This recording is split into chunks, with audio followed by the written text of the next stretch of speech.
In contemplating the option, European Union countries like Germany, France and Italy have openly opposed any military escalation. I think there's a concern that by doing so the Russians will increase their offensives against Ukraine. They'll use it as a pretext to possibly take more of Ukraine's territory. Russian advances have been a top concern for neighboring countries like Georgia, a country NATO has been cozying up to. NATO is also concerned about Russia's presence in southern regions of Georgia. It's why they've decided to set up a military training camp there and accelerate the talks to make Georgia a member of NATO. Britain, France and Germany say they will be among the framework nations that will take turn leading the new Rapid Reaction Force. Spain, Italy and Poland may also take on leadership roles. There is a way the president can have it both ways concerning his no boots on the ground commitment. That would involve private military contractors. They are boots on the ground, but not technically the U.S. military. It is a dangerous job. The family of one CIA contractor killed in the Benghazi terror attacks is suing the U.S. government for $2 million now. The heirs of Glenn Doherty say the government had inadequate security at its facilities in the Libyan city. Tonight, correspondent Doug McElway reports on the people who do a lot of the dirty work while flying under the radar. As the debate in Washington rages over boots on the ground in the war against ISIS, one component of America's national security capability is quietly being left out of public discussion. Private security contractors, or PSC, or security contractor. It's basically, there's all different facets of it. I mean, for us, it was protection. It was protecting case officers, CIA case officers overseas, doing low-profile protection. From cooks to drivers, from maintenance people to bodyguards, contractors are increasingly taking over duties traditionally performed by troops. In the Foreign Service and spy agencies, contractor duties can run right up to the edge of what a combat soldier does. There are virtually no limits on what contractors can do except offensive air or ground combat operations. So virtually anything else with legal authority, which is granted, contractors can perform whatever the mission may be. Mark Geist, Chris Peranto, and John Teagan are contractors and subjects of the book 13 Hours, the inside account of what really happened in Benghazi. It's difficult to distinguish their qualities from those of a soldier. Indeed, most paramilitary contractors are former military. I have Crohn's disease, so military discharged me. I didn't know what I was going to do. So it was a way for me to continue to work, earn still have a job, but also do what I like doing, which was still soldiering, rangering. The pay is vastly better than soldiering. Contractors can earn $140,000 a year or more. As the war on terror has expanded, so has the federal government's reliance on contractors. DoD contractor spending has nearly tripled from 2000 to 2008, while the State Department's expenditures more than quadrupled. The use of contractors offers advantages, allowing agencies to bypass the military chain of command, congressional debates over funding, as well as the semantic interpretations of what boots on the ground means. The White House will want to keep the whole contractor story out of the news. They can't pull it out of the regular force and make it happen without contractors. And frankly, there's many skilled, qualified, experienced contractors who can perform things that the military, quite frankly, can't do. Those advantages have drawn criticism that too much reliance on contracting risks an unaccountable mercenary force that weakens the democratic tradition of citizen soldiers. Several videos have appeared on the web purporting to show English-speaking foreigners in Ukraine's army uniform in the port city of Mariupol. Stop, подождите, скажите, что это? Out of my face, please. Now, this man was caught on camera as a journalist trying to question him on the situation in the city shortly after it was shelled. And here's another video.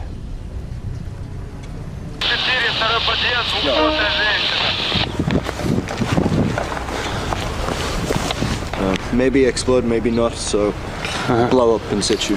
Okay. Okay.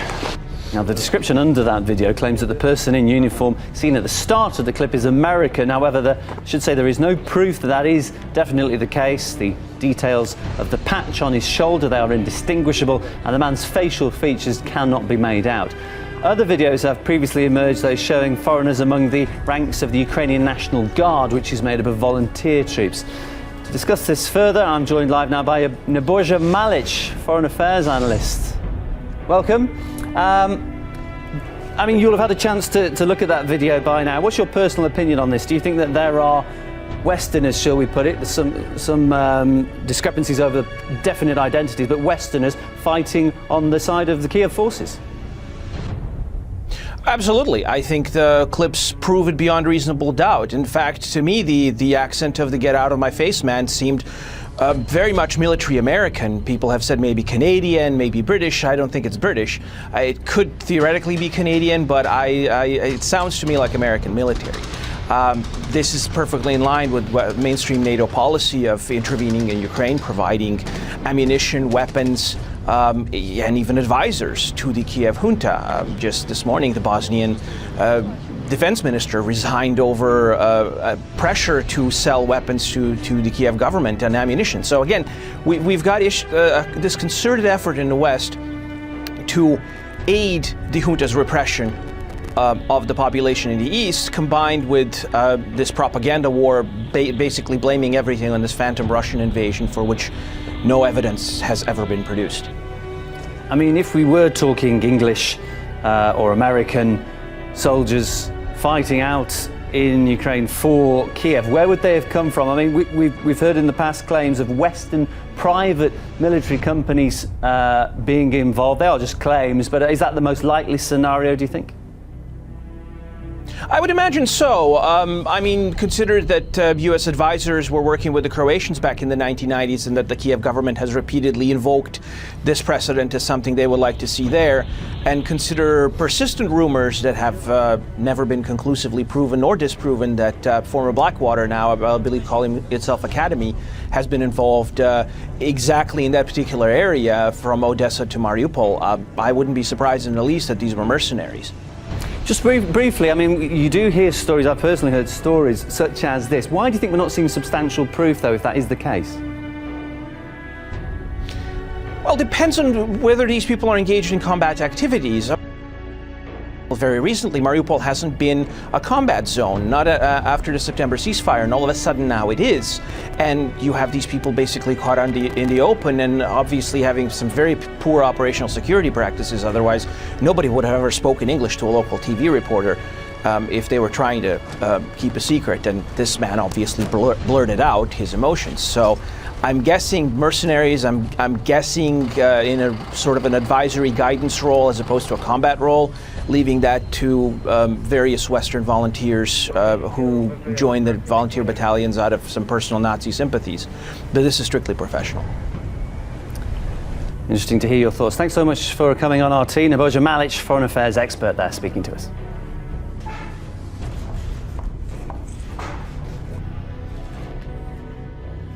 And President Putin continues to call for new peace plans as his troops roll through the Ukrainian countryside, and he absolutely ignores every agreement that his country has signed in the past and he has signed recently, including in Minsk. We have to stand. We, the United States and Europe as a whole, has to stand with Ukraine at this moment.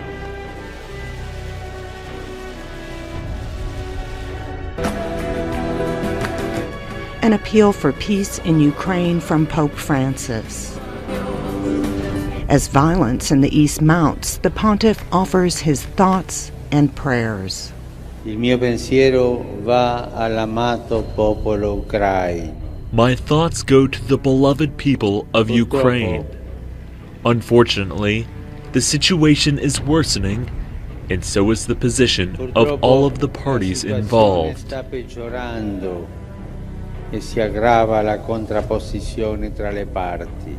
He calls for peace between Christians. Io penso a voi, fratelli e sorelle ucraini. I think of you, my Ukrainian brothers and sisters. Think, this is a war between Christians. You all have the same baptism. Christians are fighting each other. Think of this scandal. We will all pray because prayer is our protest in front of God in the time of war. E preghiamo tutti. The Pope's comments come at a pivotal time for eastern Ukraine. Peace talks have repeatedly failed to gain traction, and pro-Russian separatists are advancing in a conflict that has already killed more than 5,000 people.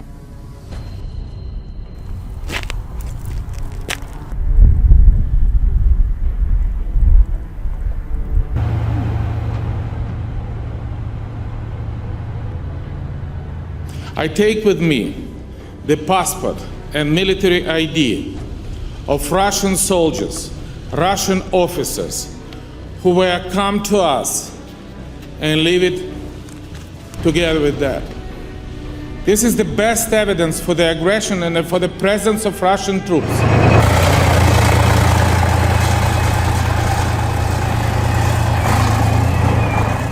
We must judge the existing agreement, Minsk, and any future agreement with Russia by the actions Russia takes on the ground, not by the paper they sign.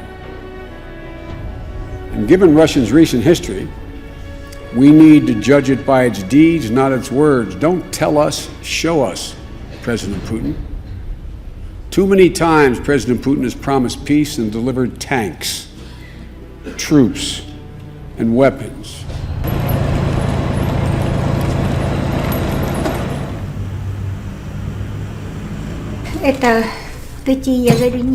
We have been hiding in the bathroom for a week with my neighbour from the second floor, hugging each other.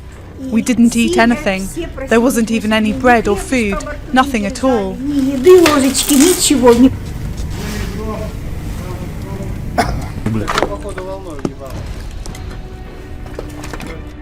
Another bloody day in Debaltseve. This truck is carrying the bodies of 7 civilians killed in the besieged town. The Ukrainian military is deploying new units to reinforce its beleaguered troops in Debaltseve. Some are new recruits with little frontline experience. They're being told what to do in case there is shelling. They look nervous to be on the battlefield. It's not just regular forces fighting here, there are also paramilitary groups. This is the Donbas Battalion, formed as a volunteer group, now part of Ukraine's National Guard. They are hardened fighters who've taken part in some of the biggest battles in eastern Ukraine. But they suffered heavy losses in the summer during Kiev's crushing defeat at Ilovaisk. The separatists are calling the battle for Debaltseve Ilovaisk 2. In the trenches, weary soldiers talk politics.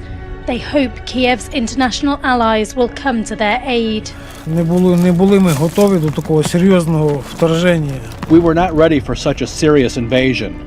If America and Europe could give us military and political support, this could be solved in a peaceful way. But some of Kiev's allies are concerned that pouring more arms into this conflict will only deepen it. As the debate goes on over whether or not the international community is going to send arms to Ukraine, and Kiev's international allies scramble to try and resolve this conflict, the battle rages on, and really those 7 civilians that you saw at the start of my report, the 7 bodies being taken to the morgue earlier today, they are the latest names that are being added to a death list that is growing by the day.